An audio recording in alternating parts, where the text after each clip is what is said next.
નમસ્કાર. દિવસભરના તાજા સમાચારોમાં તમારું સ્વાગત છે. તમારી સાથે હું છું પિનલગીરી ગોસ્વામી.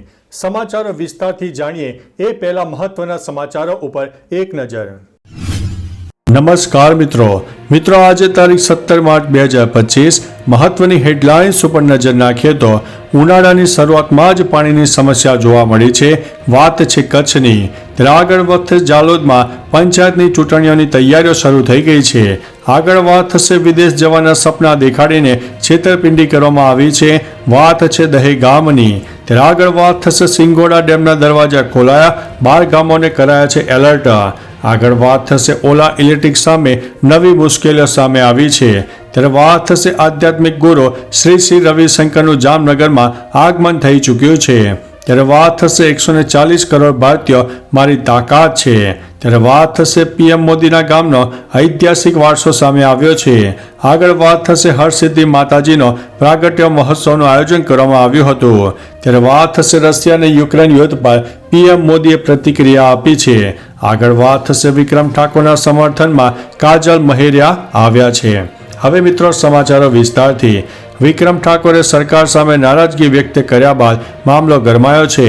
વિક્રમ ઠાકોરે પ્રેસ કોન્ફરન્સ માટે સમાજના લોકો કહે તેમ કરવાની જાહેરાત કરી હતી. વિક્રમના સમર્થનમાં જ્ઞાનીબેન ઠાકોર બાદ હવે કલાકાર એવા કાજલ મહેરિયા પણ આવ્યા છે.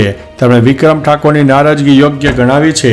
સાથે ઠાકોર સમાજ માટે વિક્રમ ઠાકોરનું ગીત ગાઈને સમર્થનનું આહવાન પણ કર્યું હતું. મિત્રો અન્ય મહત્વના સમાચારની વાત કરીએ તો રશિયા યુક્રેન યુદ્ધ પર પીએમ મોદીએ પ્રતિક્રિયા આપી છે. પીએમ મોદીએ કહ્યું છે કે ભારત હંમેશા શાંતિના પક્ષમાં રહ્યું છે. અમે બંને દેશોને શાંતિ જાળવવા અપીલ કરી છે. મોદીએ કહ્યું છે કે જ્યારે હું રશિયન રાષ્ટ્રપતિને મળ્યો ત્યારે મેં તેમને મીડિયા સમક્ષ કહ્યું હતું કે આ યુદ્ધનો સમય નથી. મેં યુક્રેનના રાષ્ટ્રપતિ ઝેલેન્સ્કીને પણ આ વાત સમજાવી. ભલે આખી દુનિયા તમારી સાથે ઊભી રહે, પરંતુ ત્યારે જ આવશે જ્યારે રશિયા અને યુક્રેન એક શાંતિથી જીવી શકશે. ત્યારે જ રશિયા અને યુક્રેન એક ટેબલ ઉપર વાતચીત માટે બેસશે. મિત્રો અન્ય મહત્વના સમાચારની વાત કરીએ તો હરસિદ્ધિ માતાજીનો પ્રાગટ્ય મહોત્સવ. રાજપીપળામાં હરસિદ્ધિ માતાજીનો પ્રાગટ્ય મહોત્સવ યોજાઈ ગયો. 300 કિલો ફૂલથી શણગારેલા મંદિરે ભવ્ય નગરયાત્રા સાથે ઉજવણીનો પ્રારંભ કરવામાં આવ્યો. ઈસવીસન 1657માં રાજવી વેરીસાલજી મહારાજ સાથે માતાજી જે સ્વરૂપમાં પધાર્યા હતા તે મૂળ સ્વરૂપનો ટેબ્લો લોકોનું વિશેષ આકર્ષણ બન્યું હતું.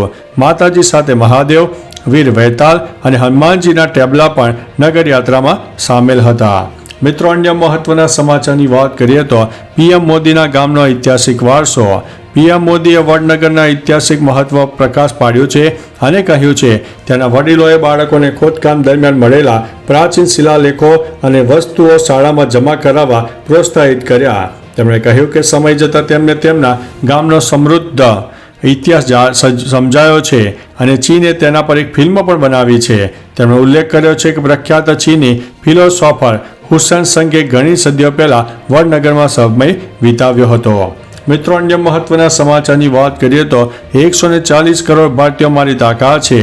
પ્રધાનમંત્રી મોદીએ પ્રખ્યાત અમેરિકન પોડકાસ્ટર લેક્સ ફ્રીડમેન સાથે લાંબી વાતચીત કરી. આ પોડકાસ્ટમાં મોદીએ તેમના બાળપણ, હિમાલયમાં વિતાવેલા સમય અને જાહેર જીવનની તેમની સફર વિશે ચર્ચા કરી. લેક્સ ફ્રીડમેન સાથે પોડકાસ્ટમાં મોદીએ કહ્યું કે જ્યારે પણ આપણે શાંતિ વિશે વાત કરીએ ત્યારે દુનિયા આપણને સાંભળે છે, કારણ કે ભારત ગૌતમ બુદ્ધ અને મહાત્મા ગાંધીની ભૂમિ છે. 140 કરોડ ભારતીયો મારી તાકાત છે. મિત્રો અન્ય મહત્વના સમાચારની વાત કરીએ તો આધ્યાત્મિક ગુરુ શ્રી રવિશંકરનું જામનગરમાં આગમન થયું છે.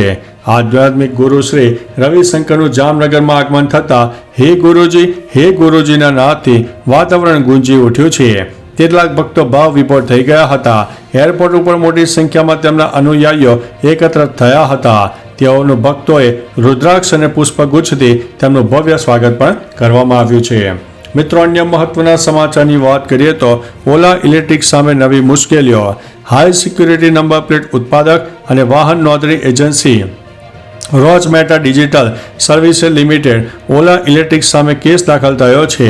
રોઝા મોટર્સે કંપની પર લગભગ 18 થી 20 કરોડ રૂપિયાની ચૂકવણી ન કરવાનો આરોપ લગાવ્યો છે. ઓલા ઇલેક્ટ્રિકે સ્ટોક એક્સચેન્જમાં ફાઇલિંગમાં આ વાતનો ખુલાસો કર્યો. કંપનીએ રોજ મોટર્સના દાવાઓને નકારી કાઢ્યા છે. મિત્રો, અન્ય મહત્વના સમાચારની વાત કરીએ તો સિંગોડા ડેમના દરવાજા ખોલાયા, 12 ગામોને કરાયા છે એલર્ટ. કોડીનાર તાલુકાની જીવાદોરી સમાન સિંગોડા ડેમના દરવાજા ખોલવામાં આવ્યા હતા. ડેમની અંદર રહેલા પાણીને ખાલી કરવાની કવાયત શરૂ થઈ છે. તેના કારણે ડેમ કાંઠા વિસ્તારમાં આવતા ઘાટવડ, સુગાડા, છાછર, રોનાજ, દુધાળા, ઈછવાડ, કોડીનાર સહિતના 12થી વધુ ગામોને એલર્ટ કરવામાં આવ્યા છે. આ ડેમના દરવાજા ખોલવામાં આવતા 3 દિવસ સુધી એલર્ટ આપવામાં આવ્યું છે. મિત્રો, અન્ય મહત્વના સમાચારની વાત કરીએ તો વિદેશ જવાના સપના દેખાડીને છેતરપિંડી કરવામાં આવી છે. દહેજ ગામમાં રહેતા એક યુવાન સાથે લંડન મોકલવાના બહાને છેતરપિંડી થઈ છે. પંકજ કુમાર પટેલ નામના યુવક પાસેથી ગાંધીનગરના સરગાસણ ઇપલવાસ આવાસમાં રહેતા હસમુખ હિરજીભાઈ પટેલે લંડન મોકલવાના બહાને 20.46 લાખની ઠગાઈ કરી. જુલાઈ 2022થી અત્યાર સુધીમાં કુલ 20.46 લાખ રૂપિયાની છેતરપિંડી થતાં પંકજ કુમારે દહેગામ પોલીસ સ્ટેશનમાં ફરિયાદ નોંધાવી છે. મિત્રો, અન્ય મહત્વના સમાચારની વાત કરીએ તો ઝાલોદમાં પંચાયતની ચૂંટણીઓની તૈયારીઓ શરૂ. દાહોદના ઝાલોદ તાલુકામાં ફરી એકવાર ચૂંટણીઓની તૈયારીઓ શરૂ થઈ ગઈ છે. ઝાલોદની 72 ગ્રામ પંચાયતની ચૂંટણીઓની તૈયારીઓ શરૂ થઈ ગઈ છે. રાજ્ય ચૂંટણી આયોગના અધિકારી અને પ્રાંત અધિકારી A.K. ભાટિયાએ 72 ગ્રામ પંચાયતની ચૂંટણી માટે ચૂંટણી અધિકારી મદદનીશ ચૂંટણીની નિમણૂક પણ કરી છે. તાલુકાની 68 ગ્રામ પંચાયતોની સામાન્ય ચૂંટણી અને 4 ગ્રામના વોર્ડની પેટા ચૂંટણીનું આયોજન છે. આ ચૂંટણીઓ એપ્રિલ 2025માં યોજાવાની શક્યતા છે. મિત્રો, અન્ય મહત્વના સમાચારની વાત કરીએ તો ઉનાળાની શરૂઆતમાં જ પાણીની સમસ્યા. કચ્છના રાપર શહેર અને તાલુકામાં ઉનાળાની શરૂઆત થતાં જ પાણીની ગંભીર સમસ્યા ઊભી થઈ છે. રાપરમાં 40,000ની વસ્તી અને 60,000 પશુઓ માટે પાણીનું સંકટ ઊભું થયું છે. નર્મદા વિભાગે 30 માર્ચથી કચ્છની નર્મદા કેનાલમાં પાણી બંધ કરવાની જાહેરાત કરી છે. રાપર નગરપાલિકા પાસે માત્ર નગાસર તળાવ જ પાણી સંગ્રહ માટેનો એકમાત્ર સ્ત્રોત છે. તળાવ સંપૂર્ણ ભરાય તો પણ માત્ર 10થી 15 દિવસ પૂરતું જ પાણી મળી શકે તેમ છે. તો ચાલો મિત્રો, ફરીથી દેશ અને દુનિયાના સુપરફાસ્ટ સમાચાર લઈને મળતા રહીશું. ત્યાં સુધી અમને રજા આપશો. નમસ્તે.